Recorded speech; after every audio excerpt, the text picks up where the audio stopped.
we are, back on the hot, muggy street of New York.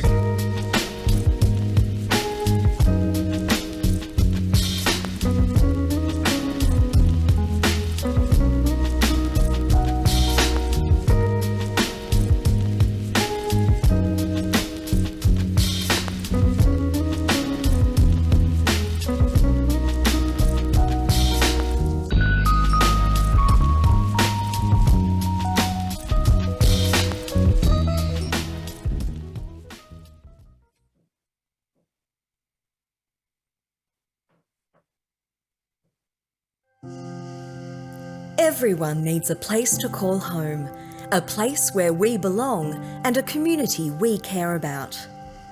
Landcom was created in 1976 by the New South Wales Government to moderate the housing market, stabilise land supply and support the development industry. Over the decades, Landcom has unlocked many strategic sites that were ready for development and made it possible for over 95,000 families to find a home. Our strong relationships with industry partners have delivered award-winning housing and innovative projects. We lead by example to create thriving communities that bring value to our state. From Little Bay in the east to Penrith in the west, Renwick in the south and Port Stephens in the north, our job is building communities we can be proud of. As our state grows, we will continue to demonstrate global standards of livability, resilience and inclusion by using our expertise in master planning. At the heart of Landcom's success is our partnerships. Together, we work with industry, government and the not-for-profit sectors to help unlock development opportunities that support our economy. Green Square Town Centre, Hunterford, Rouse Hill Town Centre and Oran Park Town are just a few of the many successful and groundbreaking developments achieved with our industry partners. With our demonstration projects, Landcom is addressing the challenge of providing homes that are more affordable for middle and lower income households. With industry, we are exploring new ways to provide more choice for different household types in our broader community. This year, we invite you to join us as we celebrate Landcom's 45 years of successful projects, partnerships and places. We pay tribute to all our Landcom people and industry partners who have contributed to our success and made our achievements possible. Thank you for supporting our vision to create more affordable and sustainable communities. Landcom is proud to be part of the fabric of New South Wales.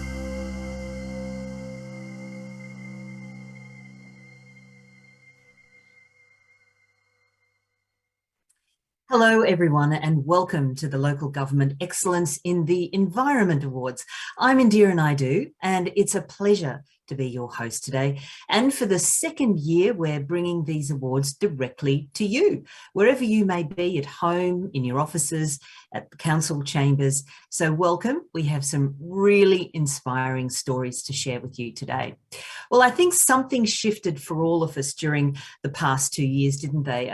With lockdowns imposing restrictions on our movements, our backyards, the medium strips, the park down the road. If you were lucky enough in your 5 kilometres to have a coastline, these bits of green spaces just became so important to us, really became important to me.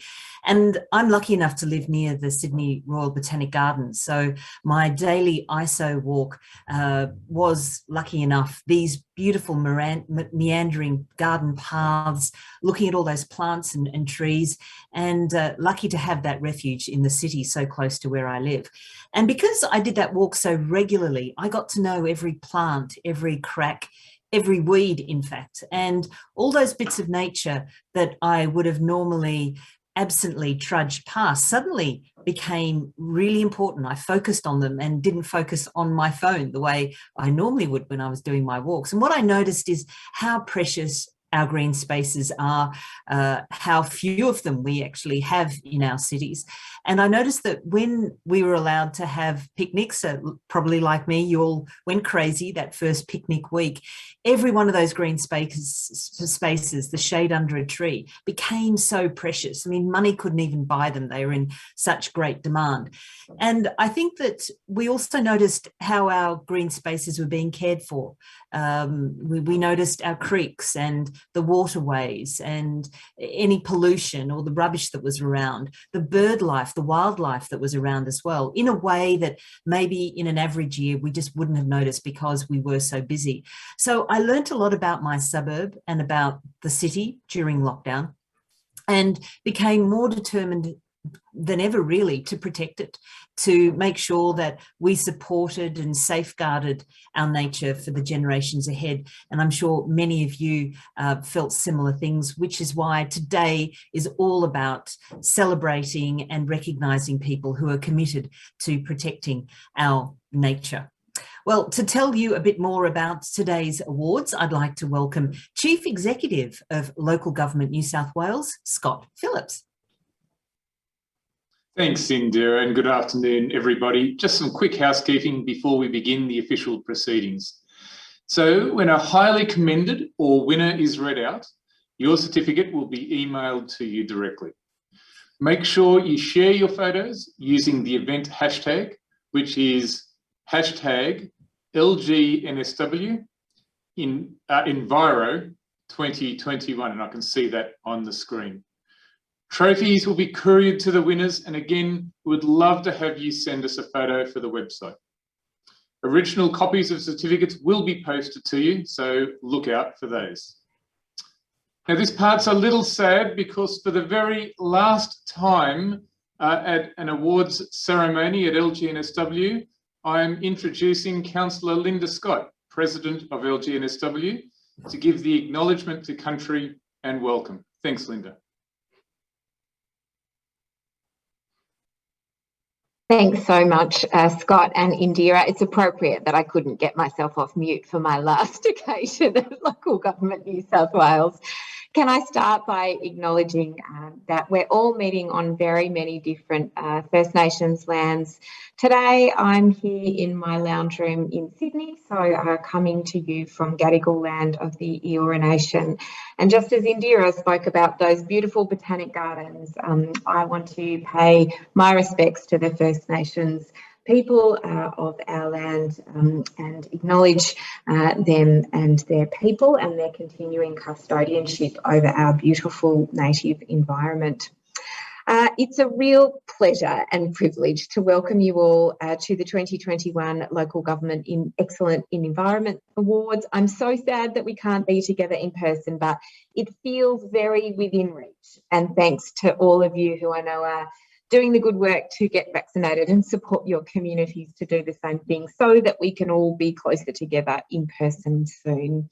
I'd also like to acknowledge and thank my friend Matt Keane. He's from the other side of politics, but I've had the real privilege of working so closely with him in this role and very productively. Sadly, he also can't be here in person. He tells me he's quite busy being the Treasurer now, but he's also the Minister for the Environment, most importantly, and so we're grateful he's been able to record a video message for us.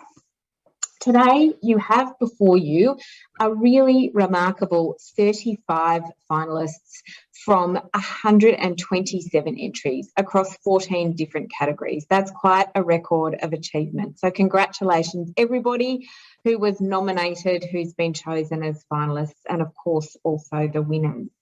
The breadth and the depth of these entries is every year more impressive than the last. And of course, they've all been delivered in spite of COVID, in spite of bushfires, in spite of floods and in spite of drought. And I just got off the phone to the Mayor of Forbes, who's about to have another flood bucketing down on them. So I do just really want to congratulate all of you for having achieved so much for your communities, particularly in the environmental space. But we know, of course, that's what local governments do. We've long been on the front line when it comes to dealing with environmental challenges, not the least of which is climate change, which of course will impact on us for generations to come. We welcome that there's growing acceptance by business and industry and government about the need for change, but councils for many decades have been doing the work to build resilience to climate change and manage the impact on our beautiful communities. Local Government New South Wales is really proud to work with the Department of Planning, Industry and the Environment, and this has really helped underpin much of this work, including the Increasing Resilience to Climate Change grant program and most recently 4 net zero webinars.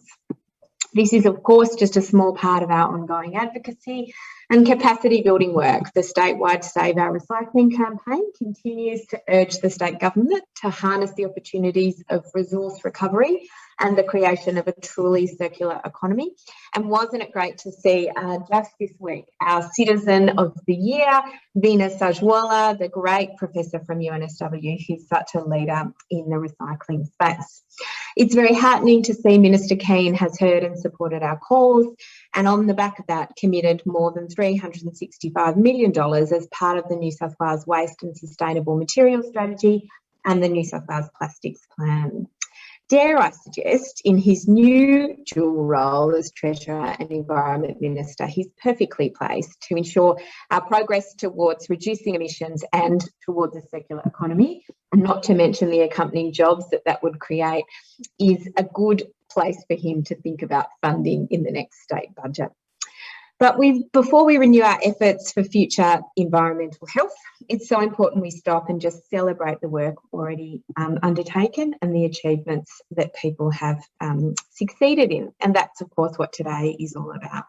I really do want to take the opportunity to congratulate all the finalists. Your work shows our future is in very good hands here in New South Wales.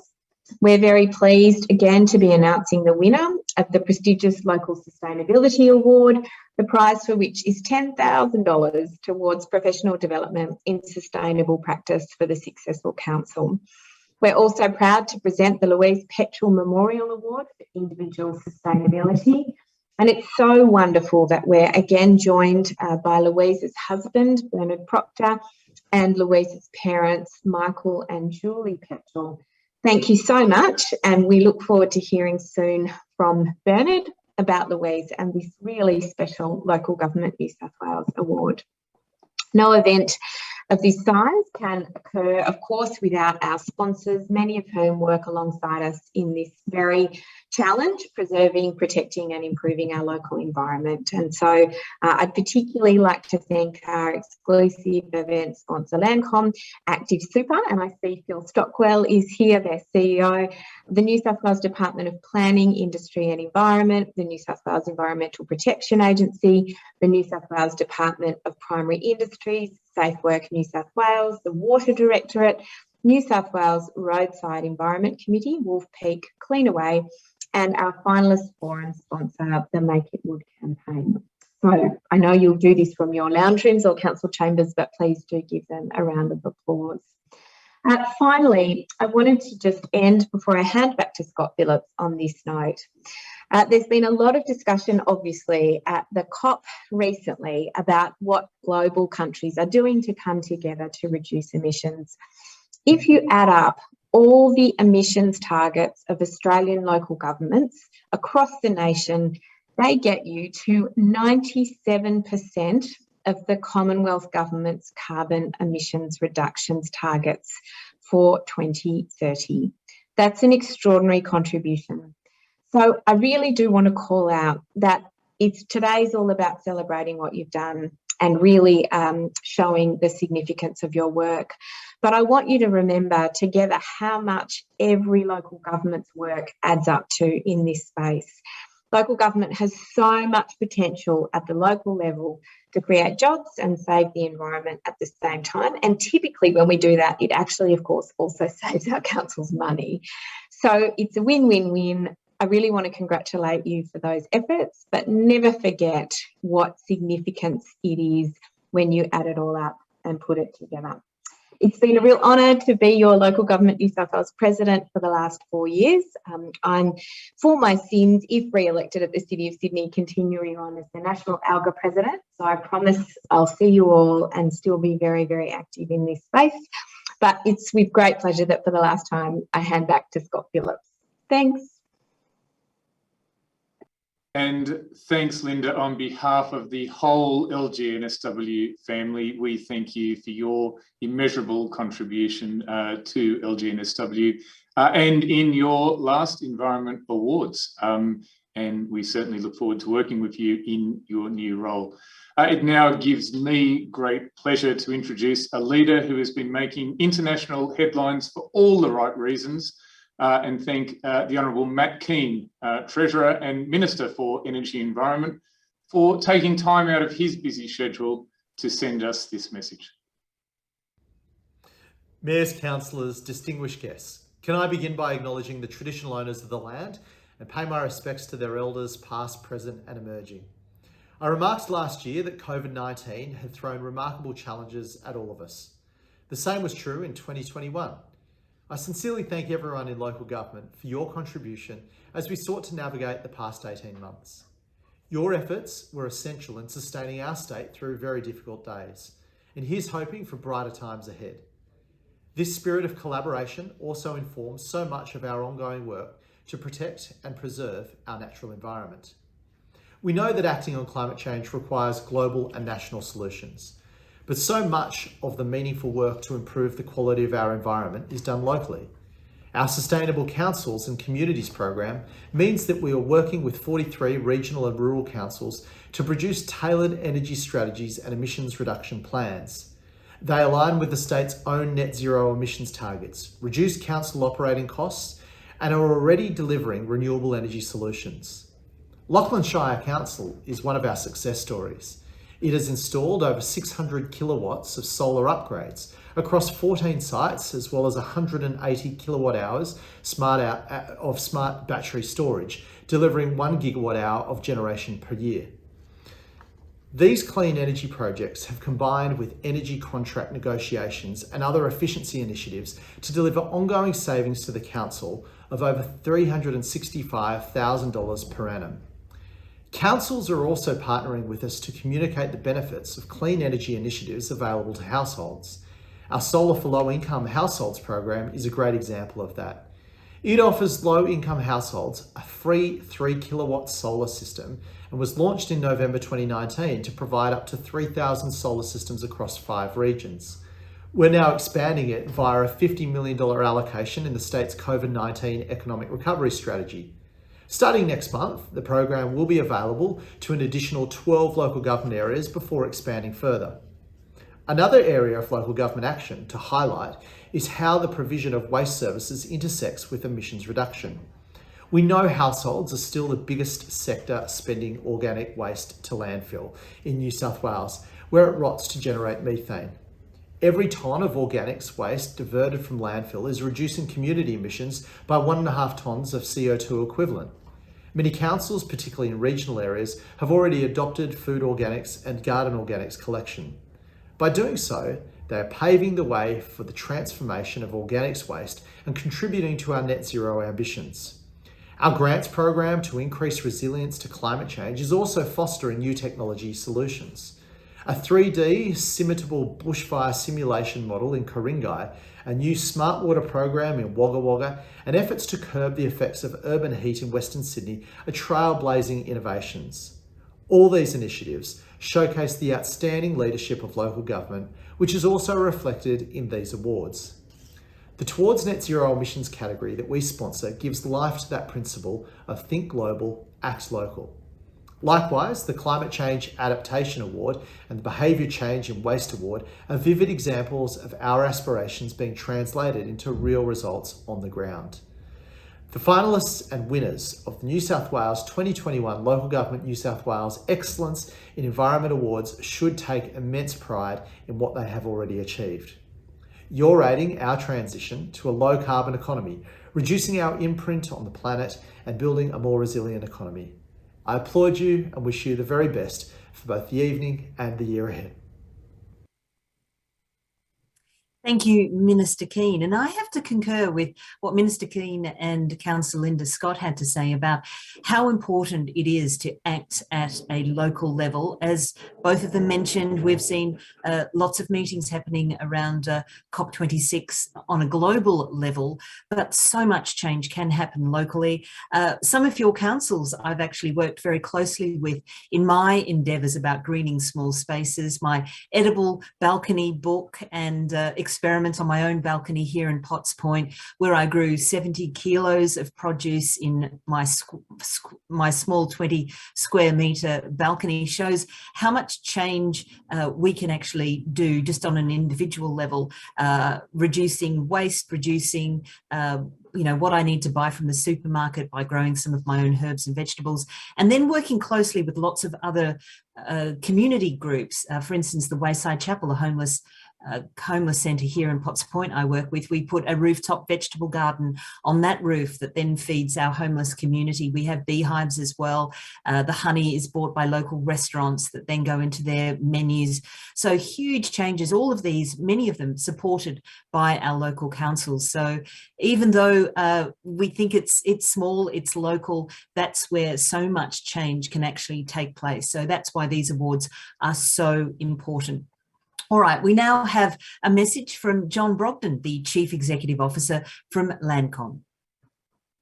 Landcom is a very proud, long-time supporter and partner of local government in New South Wales. We recognise the invaluable work that councils do for their communities right across the state. Today, we take some time out to recognise some of the special achievements you have made. As we all know, this last year has presented many challenges. During these uncertain times, now more than ever, people look to leaders in their communities to understand their difficulties and advocate on their behalf. Local councils have gone above and beyond during these times, and we thank you. The values of local government and of Landcom are very similar. At Landcom, we rely on trusting relationships and partnerships to create more affordable and sustainable communities. We're currently working on a number of diverse and affordable housing projects with councils in Greater Sydney and across regional New South Wales. Delivering more affordable housing is a complex and a needs-based collaborative approach. We see local government as an important stakeholder in achieving this, and we look forward to expanding on our work with local councils. So congratulations to all of you involved at today's event, and to all of you in local government for the great work you do in communities across New South Wales.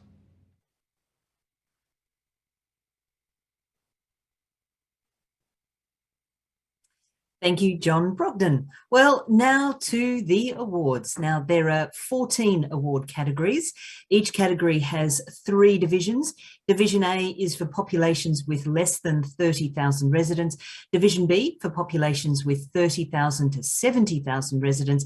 And Division C for populations with over 70,000 residents. There is an overall category winner for each category, and we may also present highly commended certificates. And in adhering to our search for excellence, that's what these awards are all about, in some divisions and categories, the judges have decided not to award a winner. Now, our judges would like to thank all the councils who nominated for an award. Only the highest quality entrants moved to the finalist stage. So we congratulate all the finalists with us today for their outstanding work. And I just need to remind you, please use your chat function in Zoom where you can send congratulation messages to all our nominees and winners, your colleagues. They very much appreciate that acknowledgement.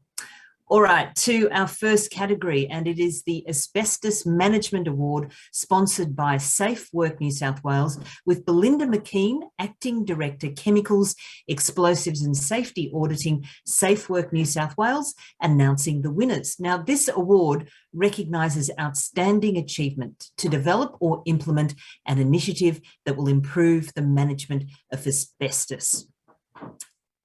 Over to you, Belinda. Thank you, Indira. The awards are being held at a really opportune time, as later this month is National Asbestos Awareness Week, the 22nd of November.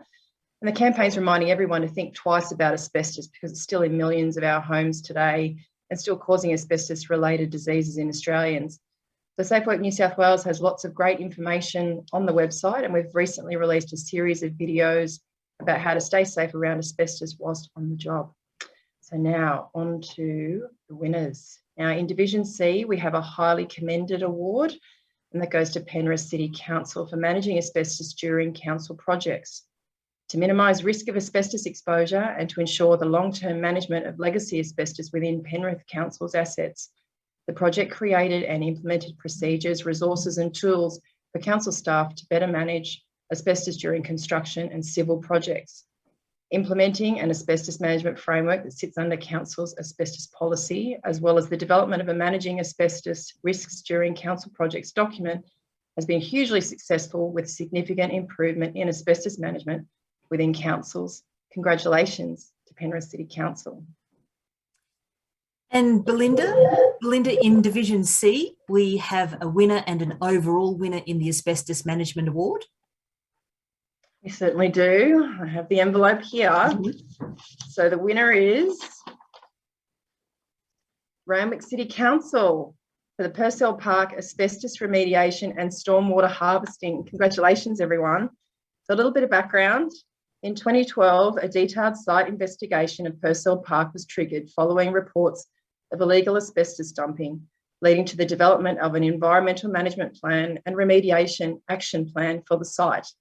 This multidisciplinary project involved remediation of the entire site, including capping the existing contaminated soil using geofabric mesh and excavated natural material, followed by refurbishment to the existing playground, installation of new gates and a barbecue and picnic shelter.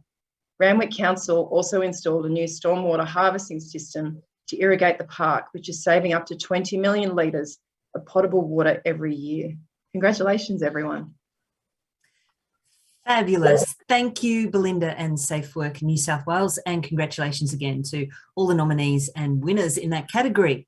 All right, to our next category. This one is Innovation in Planning, Policies and Decision-Making Award, sponsored by Wolf Peak, with Tim Stubbs, Director of Wolf Peak, joining us. Tim, welcome. Thanks, Indira. Can you tell us a little bit about Wolf Peak?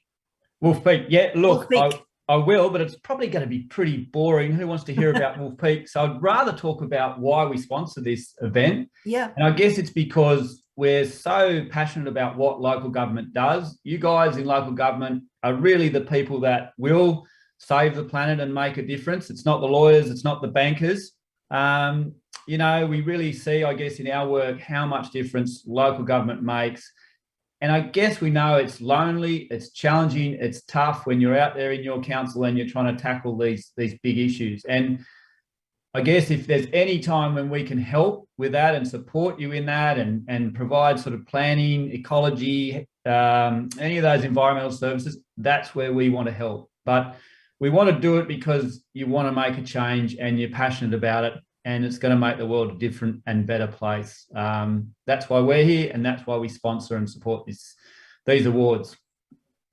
Thanks, Tim. I can hear that passion. Thank you very much. Well, the Innovation in Planning, Policies and Decision-Making Award recognises innovation in the application of integrated environmental management and sustainability practices in planning, policies and decision-making. This includes both local land use and strategic planning initiatives. In Division A, we have a winner. Back to you, Tim. Yep, I have the envelope here. I'll just open it up. And the winner in Division A is Singleton Council for their Sustainable Future Project. Just some background, the Singleton Sustainable Future Project is a two-pronged program of investment and engagement in local implementation of the United Nations Sustainable Development Goals.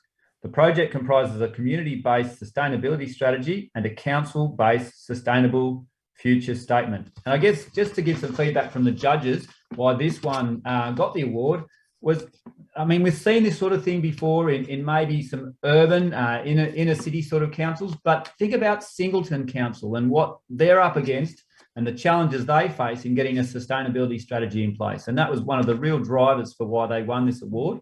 And I think it's a fantastic sort of reflection on the team there and what they're trying to do. So well done, Singleton. Yes, well done. All right, on to our next winner. In Division B, the winner is Tim. Okay, opening the envelope. Division B is Wagga Wagga City Council and their biodiversity strategy, and I'm going to pronounce this wrong, but I'll have a go. Mandangilana 2020 to 2030. So let me give you a bit of background there.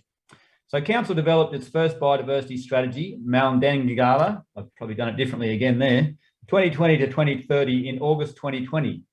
The strategy is a keystone document that aims to increase awareness of the biodiversity of the area, as well as address the impact of a wide range of key threatening processes. The document includes 69 measurable actions that are the responsibility of all departments across council, government agencies, community groups, and the Wiradjuri and First Nations community, so that they can work together towards enhancing and protecting Wagga Wagga's local biodiversity.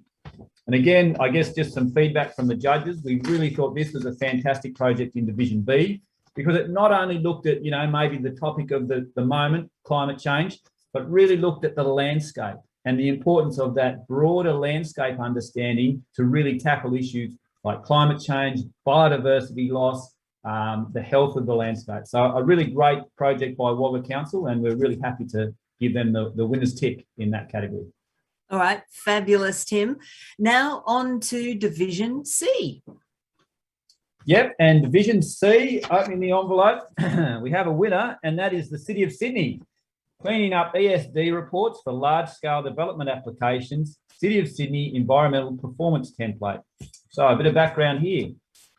In response to ongoing concerns regarding the disconnect between environmental sustainability requirements set out in Council's LEP and DCP and submitted large-scale development applications, Council introduced a more rigorous and bounded approach whereby applicants can describe their ecological sustainable design commitments succinctly in an online web form.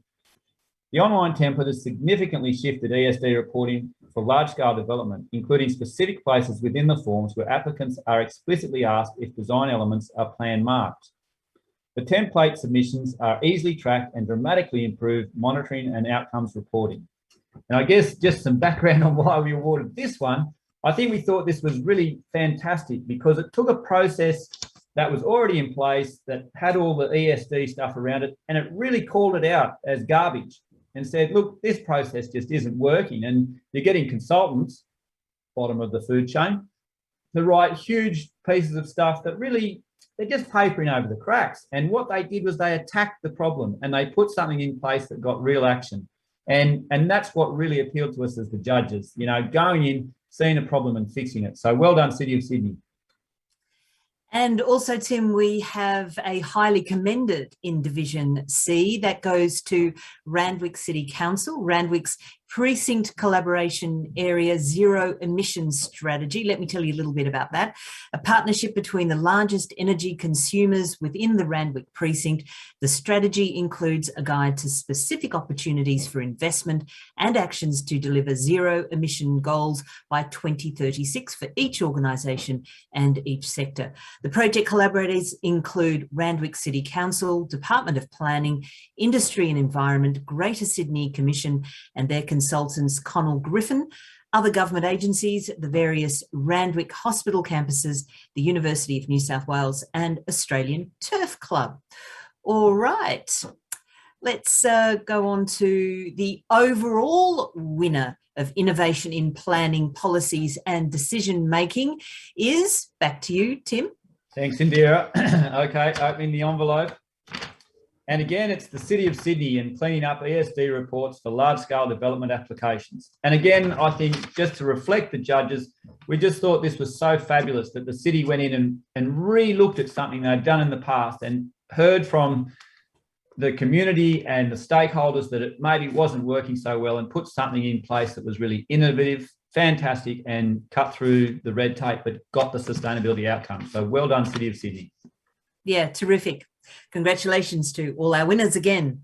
And thank you, Tim from Wolf Peak. And now we have the next award, and this category is for behaviour change in waste, sponsored by New South Wales Environment Protection Authority, with Tracy Mackie, Chief Executive Officer, helping us with this award. Tracy, thank you for joining us today. And the EPA, of course, thrilled as always to be involved in these awards.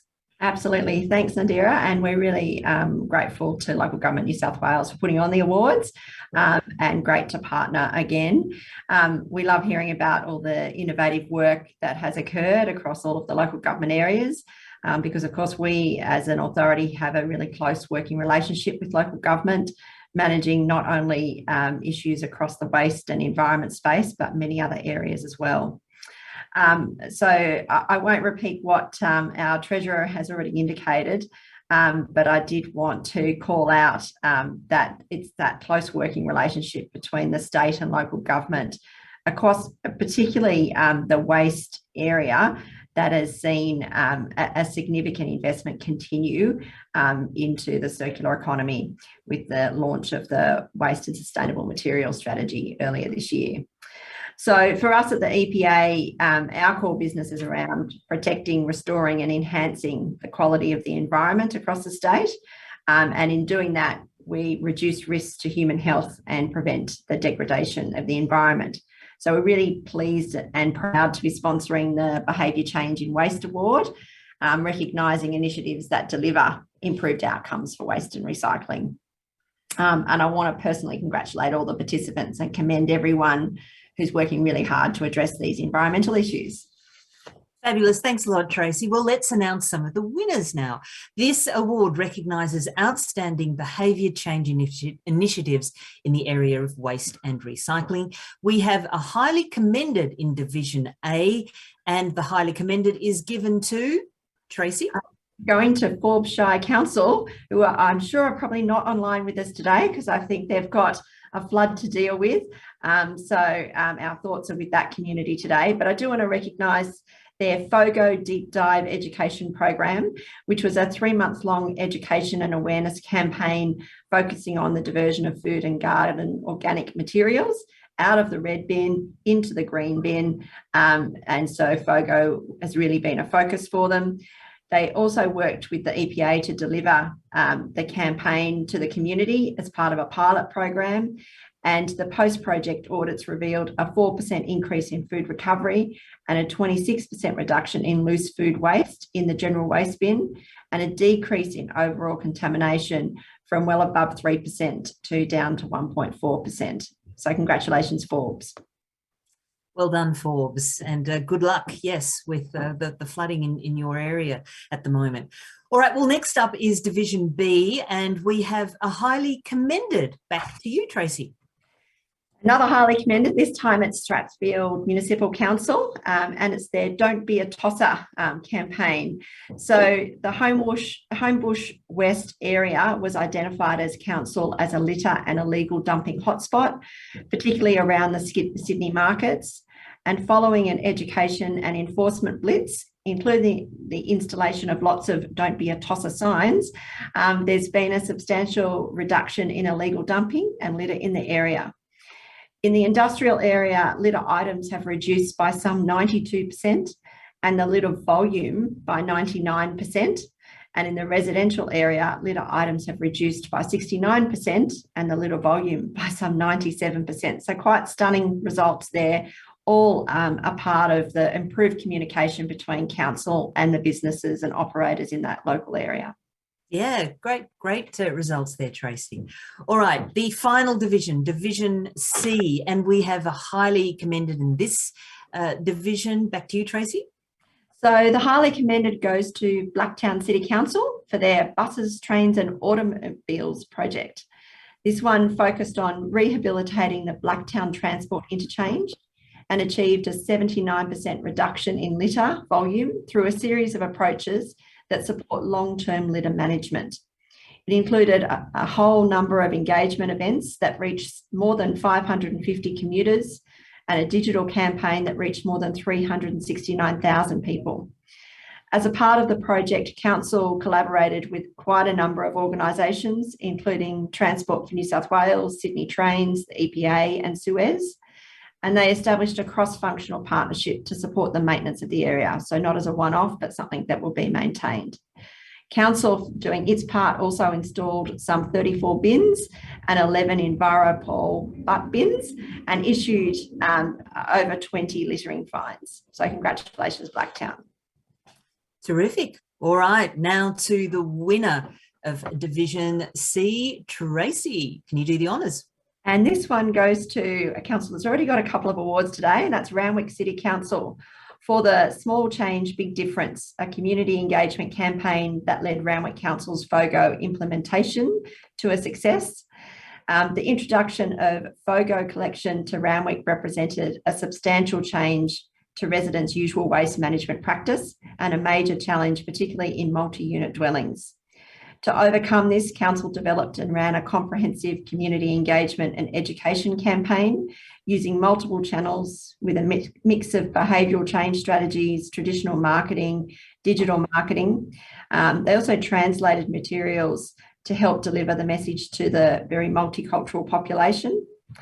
And they used a combination of illustrations, photographs, and even had an ambassador that made the campaign stronger and more appealing to a wider audience.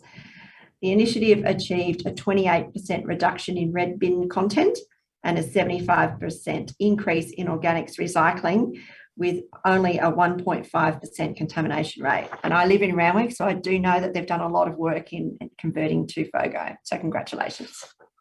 Congratulations to all those highly commended and individual winners in those divisions. But now Minister Keane will present the overall category winner of behaviour change in waste.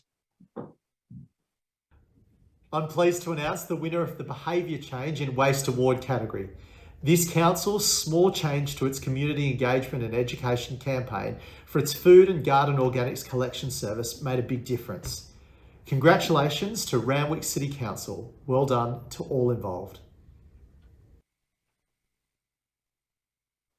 Well done, Randwick City Council. Okay, they're clearly doing so much in this space and getting the recognition they deserve. And thank you, Tracy and the New South Wales Environment Protection Authority and Minister Keane. All right, up next is Communication, Education and Empowerment Award. This is sponsored by Cleanaway, and these awards will be presented by Rebecca Everard, the Sustainability Manager, New South Wales ACT. Hello, Rebecca. Thanks, Indira. Can you tell us a little bit about Cleanaway? No problem. Cleanaway is Australia's total waste management, industrial, environmental and health services company. Our mission is to make a sustainable future possible for our employees, shareholders, but also the community and the environment. We're driven by the philosophy that all waste is a resource and are committed to the safe and responsible management of waste and environmental sustainability. We believe that we play a vital role in driving the circular economy in Australia and upholding global standards of sustainability for generations to come. Our local communities are so critical to our business, and we have an important role in supporting and educating them so that the value of the waste streams we collect can be maximised. As such, we're really proud to be sponsors of the Communication, Education and Empowerment category for these awards. Okay, thanks a lot, Rebecca. Well, the Communication, Education and Empowerment Award category recognises outstanding initiatives that have informed the community and increased people's capacity to be active participants in moving society towards sustainability. Initiatives could form a component of a broader sustainability strategy or focus on specific environmental issues. Rebecca, who is the winner in Division A?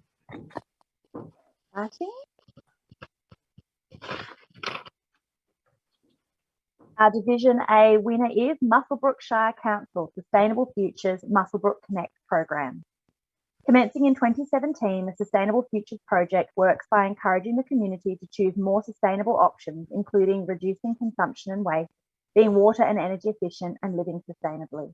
To engage with the community, Muswellbrook Connect was proposed for March 2020. However, a fortnight before the event COVID-19 hit, Council quickly adapted its strategy for engaging the community and developed 3 short 5-minute videos each week focusing on what to do at home, including using leftovers to make exciting meals, how to compost and create worm farms, and enriching a garden bed to grow vegetables, as well as great walks in the Muswellbrook Shire. The project was then expanded to include online workshops, which have proved to be popular, having higher attendance than past face-to-face workshops. All right. And Rebecca, do we have a winner in Division B?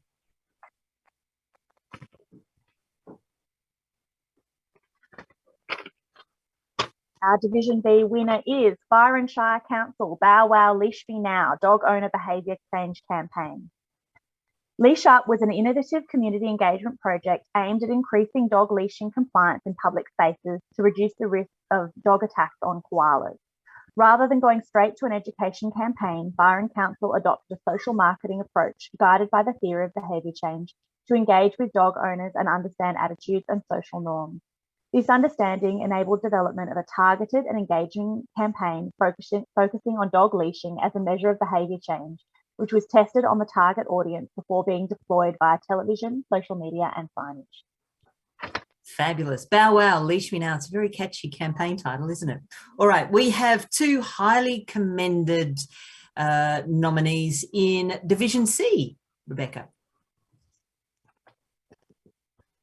Yes, we do. So we have Blue Mountain City Council Connect to Nature program as a highly commended in Division C.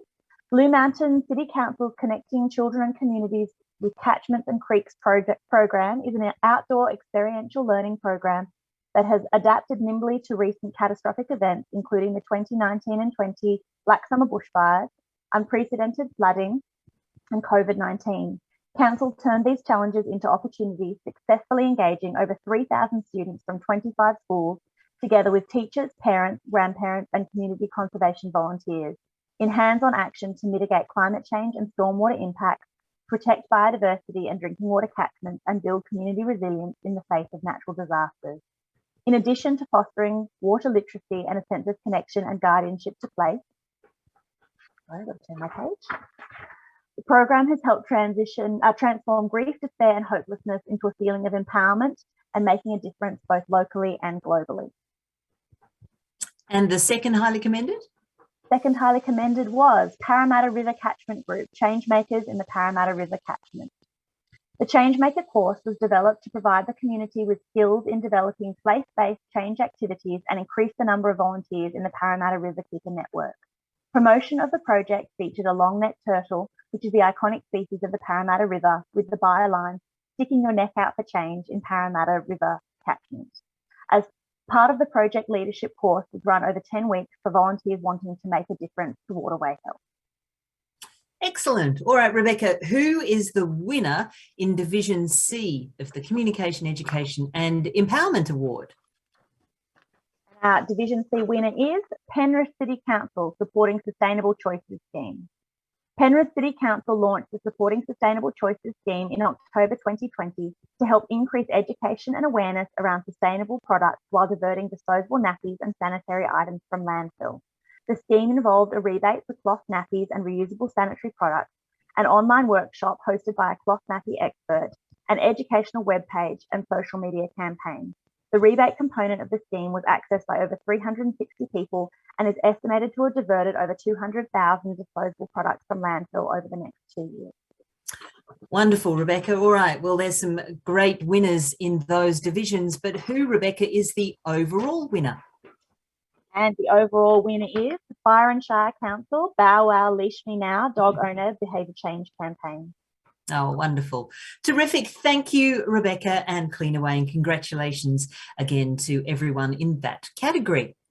All right, to our next category now, and this is sponsored by the New South Wales Department of Planning, Industry and Environment, the Towards Net Zero Emissions Award. This award recognises outstanding initiatives undertaken to reduce greenhouse gas emissions, and Esther Bailey, Director of Climate Resilience and Net Zero Emissions, is presenting the awards in this category. Hello to you, Esther. Who is the winner in Division A? Okay, Indira, let's have a look. Division A is Lachlan Shire Council. The Lachlan Shire Council adopted its Energy Sustainability Plan in September 2020 with an aim for its electricity consumption to achieve net zero emissions by 2050. Despite being impacted by drought in recent years, a range of sustainable energy projects were commenced and completed. And these included negotiating new energy contracts, implementing tariff changes at 9 sites, a lighting overhaul in Condobolin administrative building, installation of 612 kilowatts of solar PV across 14 sites, and the installation of 180 kilowatt hours of battery. They bought hybrid vehicles, and they've upgraded their lighting at Tullabidgeel Sporting Ground and commenced a revolving energy fund. So a pretty impressive range there. Congratulations, Lachlan Shire Council. Yes, well done. Now, there isn't any finalist in Division B. So, Esther, who is the winner in Division C? Okay. Division C, it's Randwick City Council out in front again with their sustainability rebates for residents and businesses this time. So Randwick Sustainability Rebates incentivises residents and businesses to implement energy and water saving initiatives. They've 10 specific energy and water rebates are available. They include rooftop solar, battery storage, rainwater tanks, insulation, LED changeovers, efficient swimming pool pumps, and more. These rebates are a key action set out in their new environment strategy, a strategy that sets a 60% greenhouse gas emissions reduction target for the community. So that's pretty exciting in itself. As of June 2021, a total of 263 rebates have been provided, which have leveraged $1.5 million of community investment and resulted in 1,300 kilowatts of rooftop solar, 170 kilowatt hours of battery storage, and 22,000 litres of rainwater storage. 29 homes have been insulated and 600 lighting upgrades, to just name a few. Congratulations, Randwick City Council. Yep, wonderful.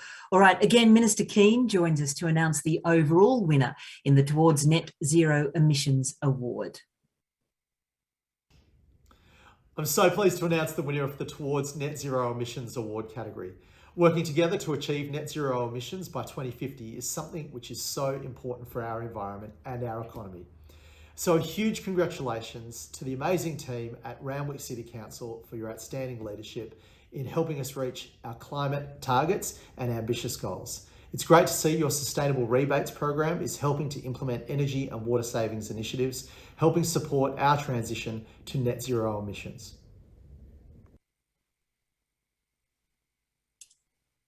Thank you, Minister Keane. Well, please stay with us, Esther, to help us with our next award. And this award is Climate Change Adaptation Award, also sponsored by the New South Wales Department of Planning, Industry and Environment. Now, this award recognises outstanding initiatives undertaken to address climate change risks and vulnerabilities. And we have a highly commended in Division C. Over to you, Esther. Highly commended is Cumberland City Council for their UV Smart Cool Playground at Memorial Park. The UV Smart Cool Playgrounds project has transformed an existing hot playground into a climate-ready play space. Cumberland Council and Western Sydney University supported a consortium of experts in the private sector to undertake research and monitoring, to understand the thermal and heat performance at the playground, and work to design and construct a climate-ready playground prototype. It includes ongoing monitoring of the playground, which will continue the work that Council has already begun to share and disseminate the findings, design strategies, and extend those across New South Wales. So congratulations, Cumberland City Council. Well done, and thanks, Esther. And here again is Minister Keane to announce the winner and overall winner of the Climate Change Adaptation Award. I'm pleased to announce the winner of the Climate Change Adaptation Award category. Ensuring that we implement programs that assist with our response to climate change and increase our capacity to build resilience is a key priority of our government. Congratulations to Waverley Council. Future-proofing residential development to climate change is a great way to help build our resilience. Well done to everyone involved. Thanks again, Minister Keane. And this project sought to identify threats to the resilience of residential housing in Sydney's eastern beaches by modelling the effect of projected climate change on houses approved under current New South Wales building controls and to identify implementable climate change adaptation measures. Now, all compliant dwellings that were assessed failed the regulated thermal comfort requirements for cooling in 2030, and by 2070, cooling loads increased on average 308% above the baseline year. This Waverley Council project demonstrated the need to incorporate building fabric improvements now to deliver cooler, safer homes over the lifetime of the dwelling. Otherwise, dwellings approved today will be unsuitable for occupation by 2070 without extreme high levels of mechanical cooling. All right, thank you, Esther, and the Department of Planning, Industry and Environment, and thank you again to Minister Keane for helping with that award. On to our next category of awards. Now, this is the Invasive Species Management Award, sponsored by the New South Wales Department of Primary Industries, and joining us is Scott Charlton, Director of Invasive Species Biosecurity. Scott, welcome. I know you have some encouraging words for the finalists. Yeah, thanks, Indira. So New South Wales DPI have had a long and productive partnership with local government in managing weeds, and lately other important invasive species like red-eared slider turtle, if some might be aware of in Sydney, corn snakes. So these are the big threats for the future, and local government in particular, and particularly weeds officers, make up our biosecurity frontline in New South Wales. So weeds and pest animals are a really big deal. They cost the community over $1.8 billion and $177 million per annum, respectively. We've had, through New South Wales government, we've had a great relationship with local government over the years, and we've been giving our grants to local government since 1964 to fight weeds and to do weeds officer work. Particularly, we've looked at the last 2015 to 20 years, and we've invested over $57 million from the state government, which has actually attracted over $108 million, largely from our partners in local government. So it's a really important partnership for us. Fabulous, Scott. Okay, let me tell you a little bit about this award. Well, it recognises innovative and effective initiatives and programs to manage invasive plants and animals in New South Wales. It includes eradication programs, education and awareness raising programs, capacity building and training programs, applied research programs and development of strategies and biological and alternative weed control methods. Division A has a winner. Over to you, Scott, to make the announcement. Okay, and the winner is Hilltops Council for their Hume Highway aerial granular fluoropronate trial. I had to get that right. So Hilltops Council, in partnerships with Road and Maritime Services, undertook an aerial application trial to precisely control an invasive grass known as African lovegrass. So spread along the Hume Highway in hard and sometimes inaccessible terrain, the control of the weed species like African lovegrass can be difficult and expensive using traditional methods like spraying from vehicles. So using the granular fluoropronate dispensed from a helicopter, Council was able to treat approximately 300 hectares along the Hume Highway in one day instead of 4 to 5 weeks at a substantial cost saving. Yeah, terrific. All right, Scott, who is the winner in Division B? B is the Queanbeyan-Palerang Regional Council for their project WeedsCon 2020. So this program was developed as an online mini conference enabling Queanbeyan-Palerang Regional Council to increase the delivery of educational materials during the COVID-19 pandemic.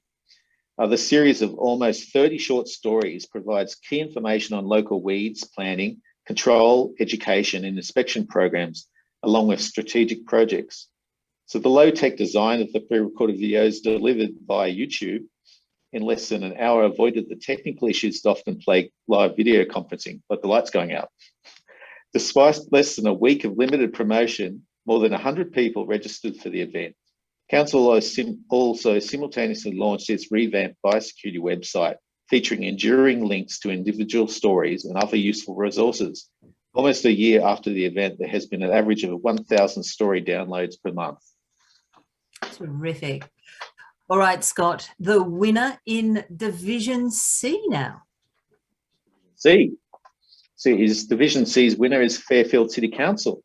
So again, for the red-eared slider turtle, most unwanted in Fairfield local government area. So again, it's a very popular project from me. I've had a bit of involvement with it. It's a very significant pest of the future. So Fairfield City Council's ongoing commitment to protecting and preserving the environment has seen it respond to a newly realised threat within its borders, the red-eared slider turtle. Following sightings of the turtle in local wetlands, Council partnered with the Department of Primary Industries to identify and control this species and to discover the many unique behaviours and hidden tendencies of this remarkable creature, which offered positive results in terms of its study and capture. The program also included awareness raising, training and education of both council staff and the community, and the development of a best practice manual for use throughout New South Wales. Wonderful, thanks a lot. And finally, Scott, who is the overall winner of the Invasive Species Management Award? The overall winner is Hilltops Council for their Hume Highway aerial granular fluoropropionate trial. Excellent. Terrific. Congratulations to all our winners, and thank you to Scott Charlton and the Department of Primary Industries for helping with that award and sponsoring it. All right, the next award is Roadside Environmental Management, which is sponsored by the New South Wales Roadside Environment Committee. I'd like to invite Neil Dufty, Executive Officer of New South Wales Roadside Environment Committee, to present this award. Well, thanks a lot, Indira. Just a few ideas or notes about the Roadside Environment Committee.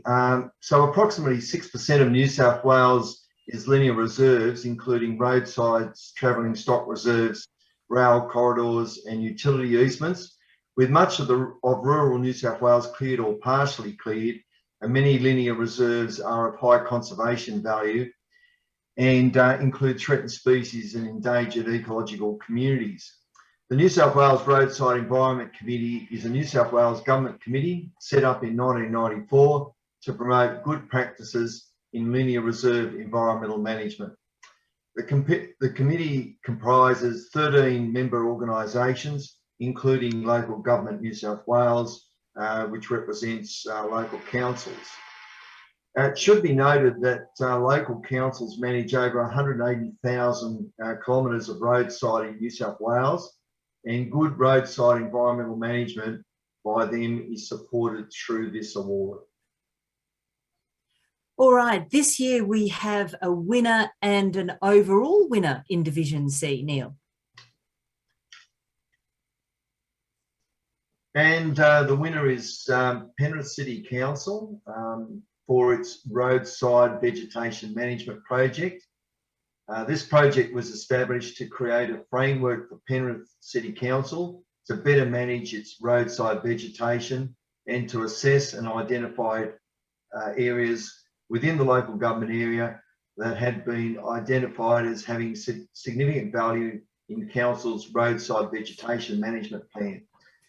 This was achieved through reviewing the roadside vegetation management plan, creating a review of environmental factors and test of significance template, implementation of procedures to undertake the review of environmental factors, employment of a dedicated staff for that process, and installation of roadside markers and the education of council staff. Congratulations, and thank you to Neil and the New South Wales Roadside Environment Committee for helping with that award. And just a reminder again, you can use the chat function on Zoom to congratulate your fellow nominees, some of your colleagues as they're winning. They will love that pat on the back as we're proceeding with our awards ceremony this afternoon. Also, if you'd like to watch this ceremony, or if a colleague has missed it and you'd like to go back and watch these awards, they'll be available on the website lgnsw.org.au for 2 weeks after today, so you can catch up and hear these awards again. And also, don't forget to keep the hashtag, to keep social media aware of all the wonderful winners and projects that we're celebrating today. Hashtag LGNSW Enviro 2021. So that we can promote all the wonderful work that we're seeing today. All right. Now, I'd like to welcome back Scott Phillips, Chief Executive of LGNSW, for our next category. And this category is the Natural Environment Protection and Enhancement On-Ground Awards. This award recognises outstanding on-ground initiatives to conserve, protect and enhance the local environment in urban or rural areas. From Division B, we have a winner. So over to you, Scott. Thanks again, Indira. And the winner is Strathfield Municipal Council, Bring Back the Bell Frog. So congratulations to Henry Wong and his team. Back in 2000, Strathfield Council dedicated 3,500 square metres of land near the former Juno brick pits as a reserve for the endangered green and golden bell frog. In the intervening years, the site has become infested with self-sown weeds, largely due to the location and adjoining industrial activity. With no recent recordings of frog presence, Council worked with adjoining stakeholders to recreate habitat that would appeal to and support the re-establishment of a viable breeding colony at this critical point in what had been a key element of the green and golden bell frog corridor in Strathfield. And we have a highly commended the Tweed Shire Council Tweed Coast Koala Research Hub, which I'll give you the details about, Tweed Shire Council and Currumbin Wildlife Hospital, with the support of the New South Wales State Government and WWF, designed and constructed the Tweed Coast Koala Research Hub. This facility provides high quality accommodation for koalas participating in research trials for a chlamydia vaccination. Now, the current vaccination requires 2 shots, 30 days apart, and with over 50% of koalas coming into care as a result of chlamydia, a facility to enable this research to be conducted was considered critical to the koala recovery efforts. All right, let's move on. The winner of Division C is Scott. Can you do the honours? It's Central Coast Council for the Little Turn Conservation Project. Congratulations, Dave Farmer and your team up there in the Central Coast. Council's environmental infrastructure team worked collaboratively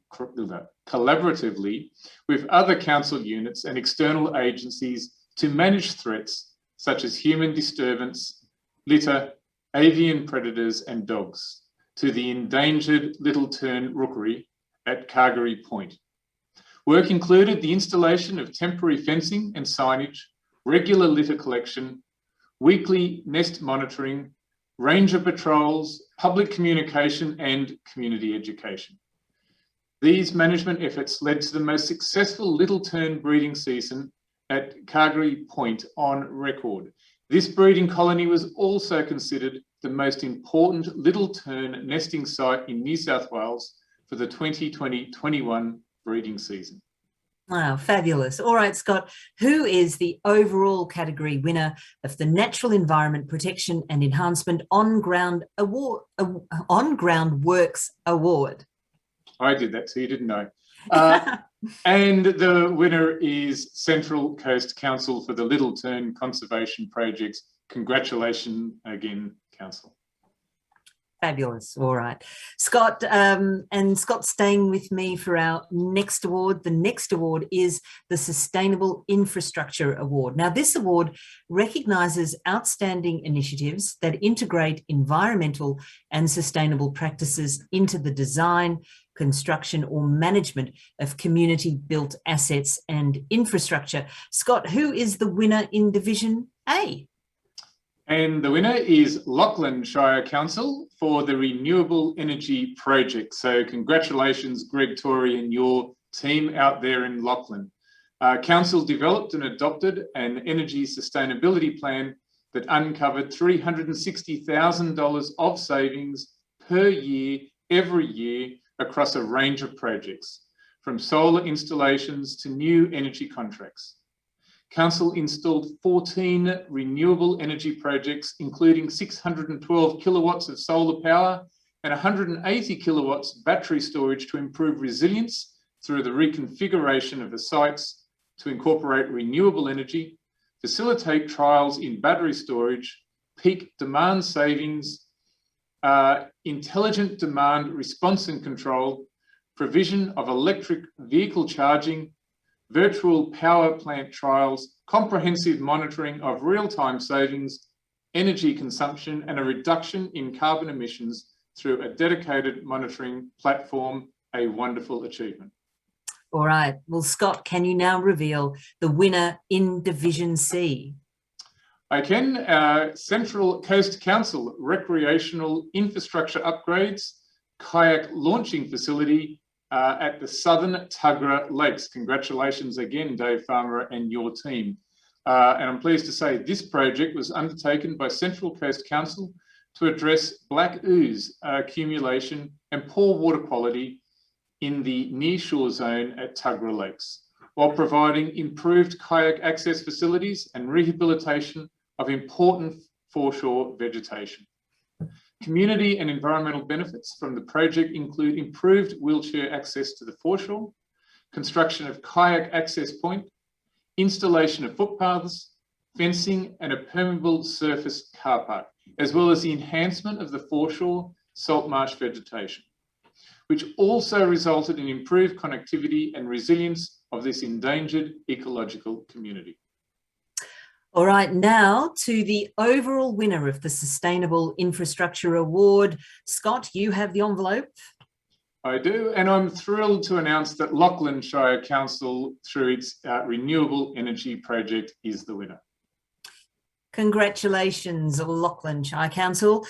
And thank you very much for helping out there, Scott. We will now move to transitioning to a circular economy. Now, this award recognises outstanding initiatives enabling the transition to the circular economy. There is a highly commended in Division C, and that goes to Sutherland Shire Council for Sustainable Road Pavement Program. Now, this Sutherland Shire Council program supports the evaluation, trialling and implementation of sustainable innovations and initiatives, while prioritising solutions that strongly support the waste hierarchy principles and reduce the whole of life cost of the road asset. In the past year, the program has successfully renewed 180,000 square metres of asphalt road pavement containing recycled, crushed glass, which equates to the recycling of 4.5 million glass bottles. Now, the program has also completed Sydney's first foamed asphalt pavement trial. A total of 20,000 square metres of road surface was completed with this new product that recycles and retains all existing pavement. It is a highly sustainable and substantially lower in cost when compared to conventional asphalt pavements. And Scott, you have and can announce the winner and overall winner in Division C. I sure can. I'm very pleased to announce that Shoalhaven City Council Glass Recycling Facility is the overall winner. Congratulations to Steve Dunshee and his team down there in Shoalhaven. Realising that reject glass fines from commingled MRFs was becoming an increasing problem, Council saw an opportunity to focus on this legacy glass and design a system to recover this material and return it to a circular economy. In January 2020, Council commenced laying the slab for an in-house designed glass processing plant at their recycling and waste facility in West Nowra. Commissioned in May this year, the washed glass sand has attracted interest from multiple customers, with over 1,800 tonnes returned to the circular economy in the first 9 weeks of operation. I can't wait to get down and see that project.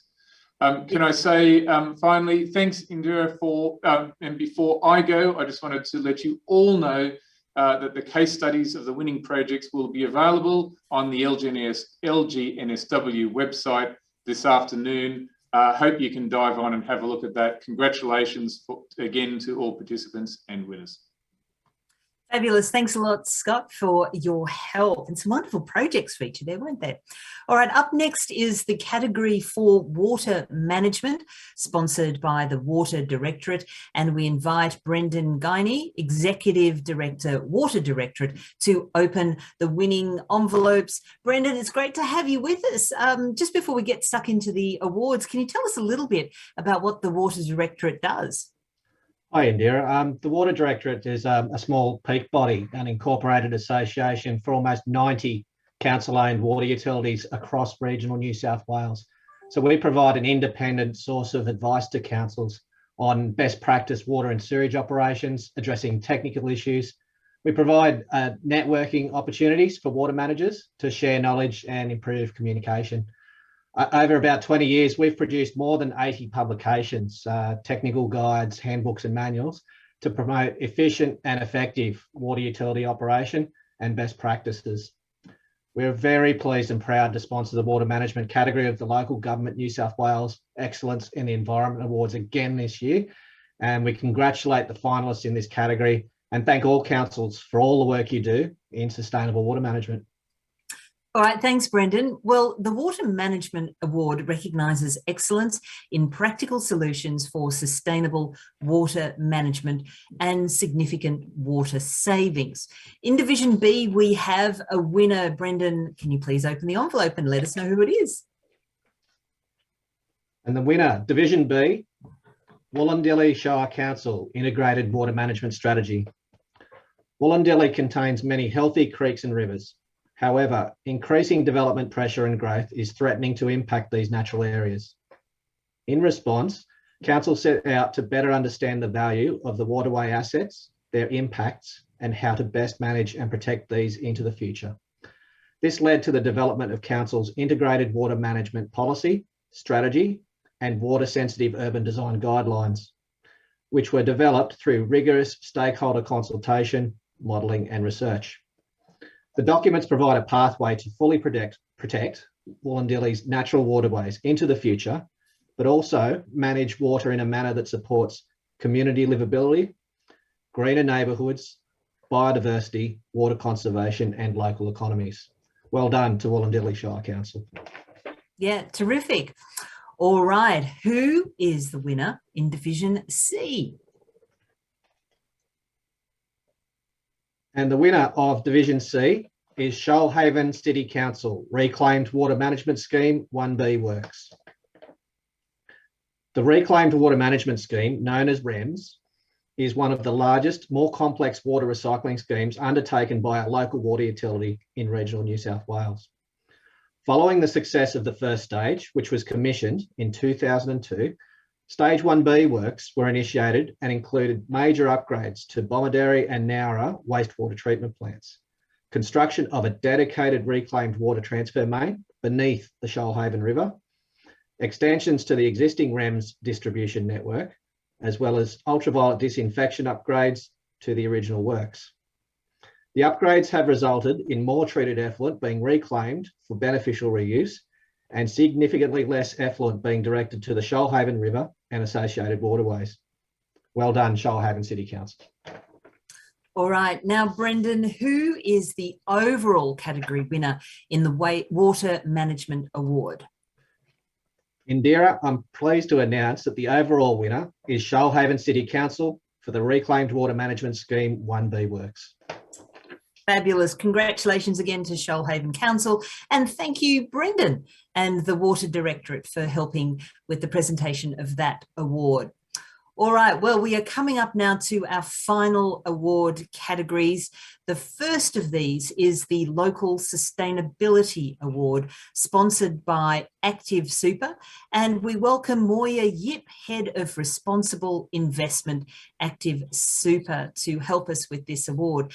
Now, this prestigious award recognises outstanding achievement by a council in the last 12 months to implement ecologically sustainable development and strive for a sustainable future for their local community.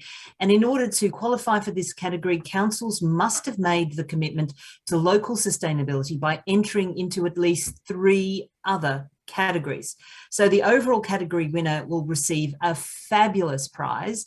Now that international borders are reopening, you can take it, a $10,000 overseas study tour for professional development in sustainable practice. So absolutely fabulous. Now, in this category, we have a highly commended in Division C, and it's the Northern Beaches Council towards Net Zero Northern Beaches. So congratulations.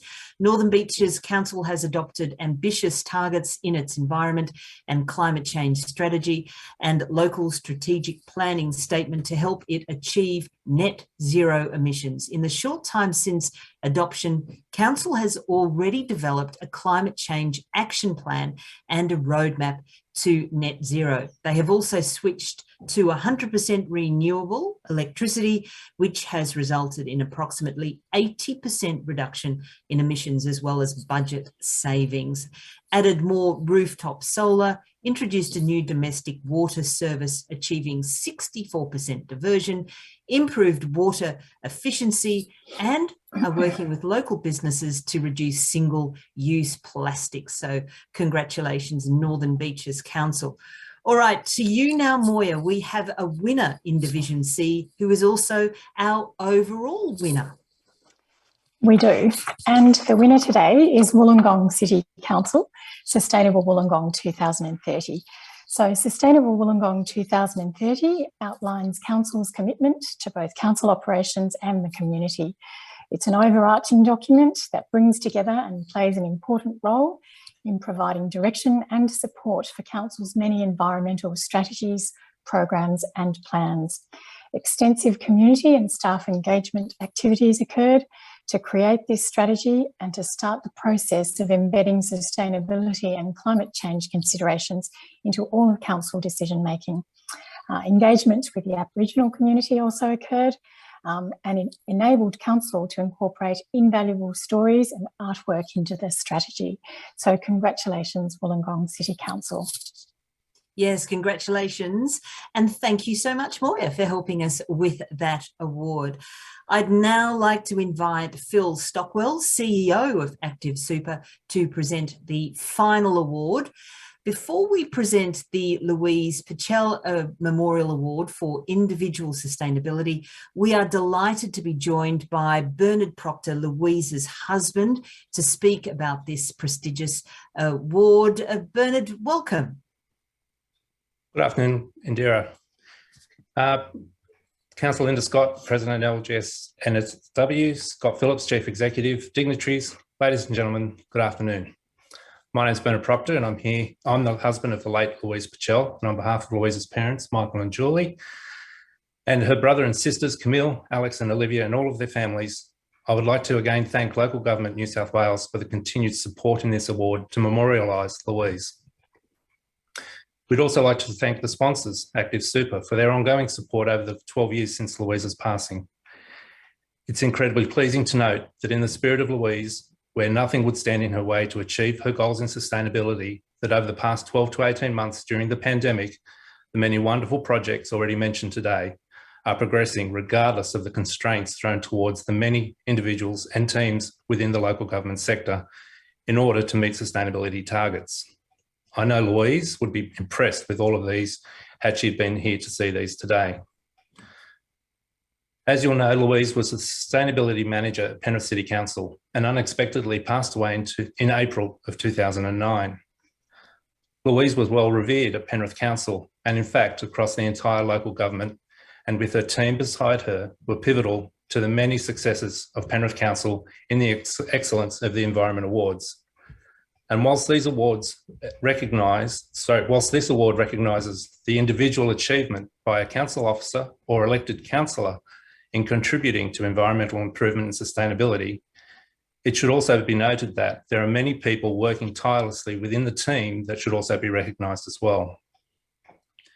Yet again this year, I was impressed at the nominations of this award, and it never ceases to amaze me or the judging panel as to the variety of projects, the depth of knowledge and experience of the nominees. And it makes me and the family very proud to see the continuance of this award under these legacies of the many wonderful council staff across New South Wales. Thank you. Thank you, Bernard. Well, the prize for the winner of this prestigious award is an accommodation or meal package to the value of $700 at one of 3 selected eco resorts in New South Wales, or at an ecologically focused venue of the winner's choosing. So the winner of the Louise Pachel Memorial Award for Individual Sustainability is, over to you, Phil. I have it in the envelope, opening the envelope now. And the winner is Mr. Zaman Shamsuz from Randwick City Council. Zaman has been working with Randwick City Council for approximately 14 years, commencing as Council Environmental Compliance Engineer and more recently as a Program Manager responsible for infrastructure construction. He has worked on and implemented a diverse range of projects, including the design, construction and maintenance of many of Council's alternative water reuse projects and treatment systems. Water savings from Zaman's cumulative efforts are now in the order of 350 to 550 million litres of potable water each year. They are impressive numbers. Financial savings are also currently in the order of $1 million per annum. In Zaman's capacity in delivering water-saving projects, he has generously shared his knowledge and experience with other councils and their staff.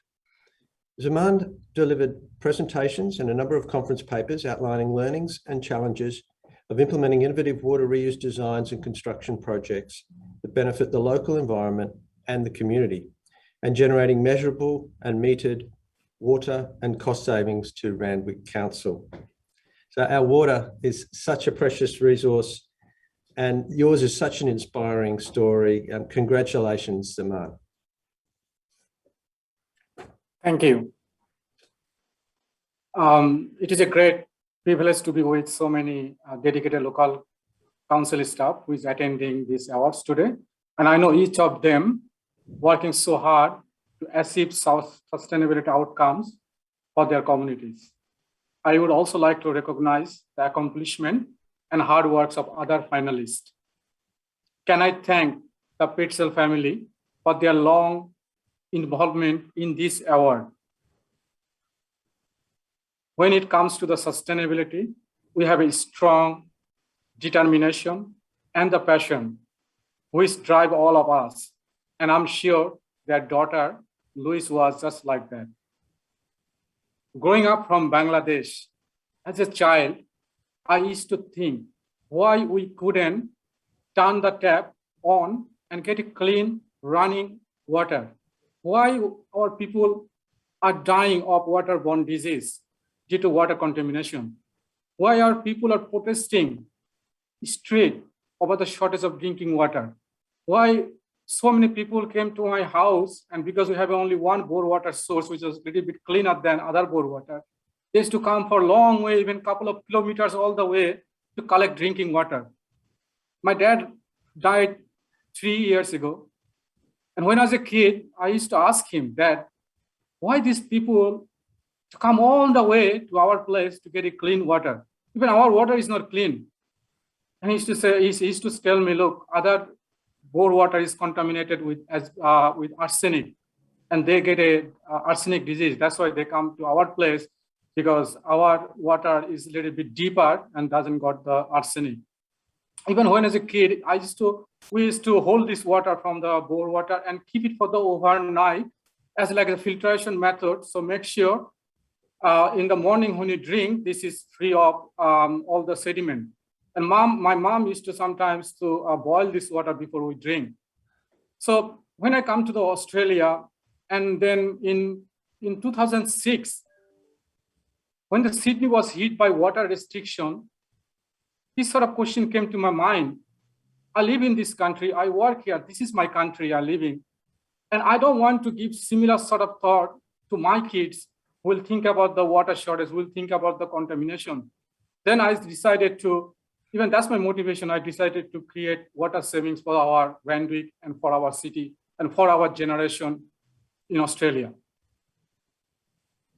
Can I thank my colleague at Randwick for their strong support and encouragement and their determination to create amazing outcomes for our community. I believe we hear about our FOGO, our sustainability debates, and our community partnership.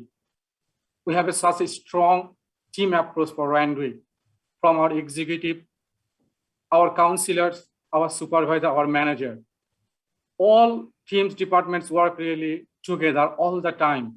I'm really proud to represent Randwick with this award for all the works we continue to do helping our communities and our environment on sustainability. I would like to acknowledge our executive leadership, our executive leader, especially Terry's man, our mayor, councillors, my director, Todd Clark, manager, Ryan Jamit, sustainability manager, Peter Maganov, and my supervisor, Joe Santangelo. Sustainability manager, Peter Maganov, I still can remember in 2006, when I started to do some water savings projects, I come some idea and I want to share with Peter Maganov. I used to tell him, Peter, I want to do this project. Can you help me, Peter, with this funding? And he always says, Zaman, just go for it. I will help you as much as you can with the money or anything. And thank you, Peter, for your help when you started this journey. So I didn't start my journey alone. You are with me all the time. And thank you for that. My director, Todd, always encourages me. Any project I do, always he says, Zaman, go ahead, do it, this is for the communities, for your satisfaction. I know why you're doing it. Because, you know, like the water contamination and we want to save the water for our community, just do it. My supervisor, Joe, and my manager, Ryan, always they encourage me over the years, and the result speaks for themselves. We save nearly 3 gigaliters of water and over $7 million for the water bills for the community and Randwick City Council. Thank you, local government, New South Wales, and judges for this award. It's a great honor. Thank you all. Thank you, Zaman, and what a wonderfully deserving and inspiring winner for that individual award. And many thanks to Phil and Active Super, and thank you to Bernard and the Pachel family as well.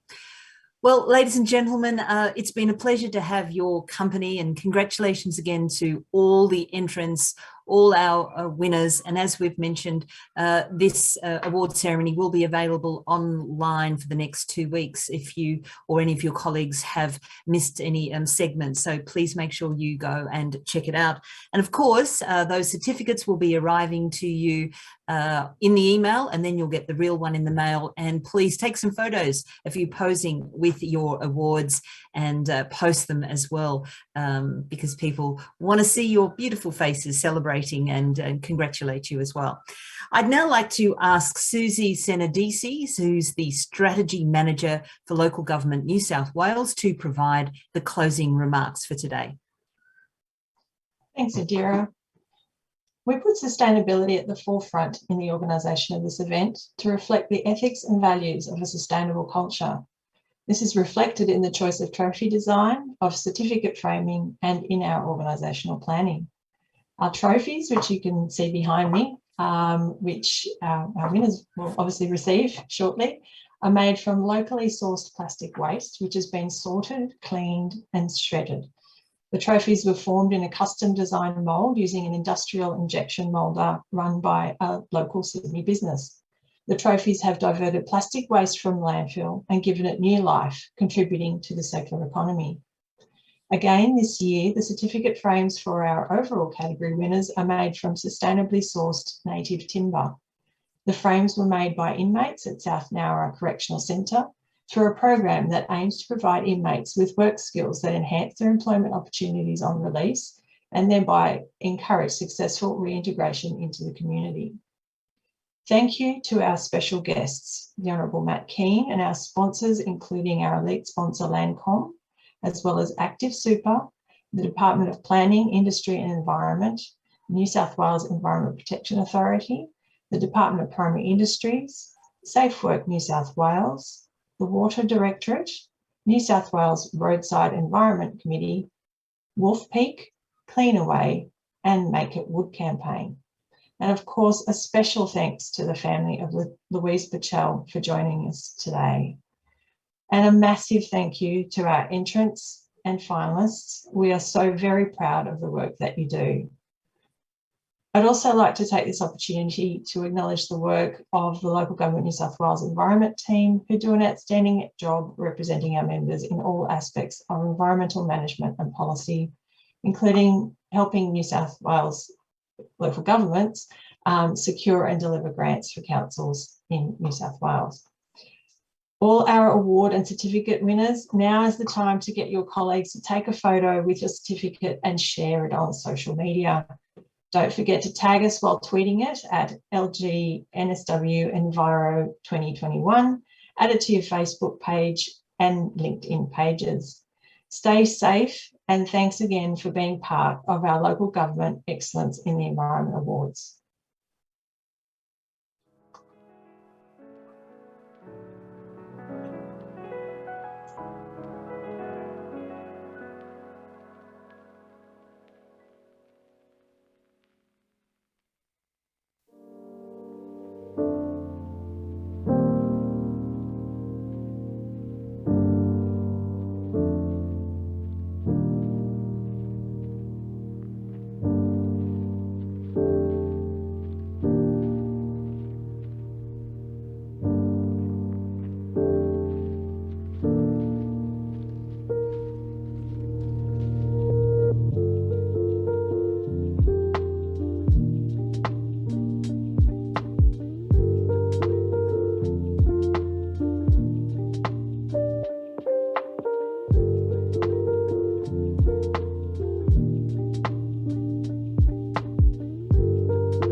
Yay, well done. Ooh. Congratulations, everyone. Well done.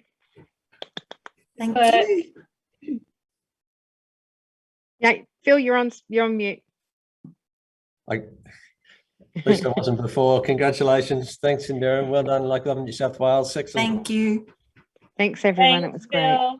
Thank you. Okay. Thank you. Thanks All a right. lot. Thank you, everybody. Enjoy the rest of the day. Thank you. Thank Bye-bye. you. See ya. Thank you, Indira. Bye-bye. Thank you. Thank you. Thanks, Bye-bye. Indira. Thank you so much, Indira. Okay, she's gone. Well done, guys. Yay! Went really well, I thought. Yeah. Yeah. I just realised I should have included a thank you to Indira in the closing remark. Yeah.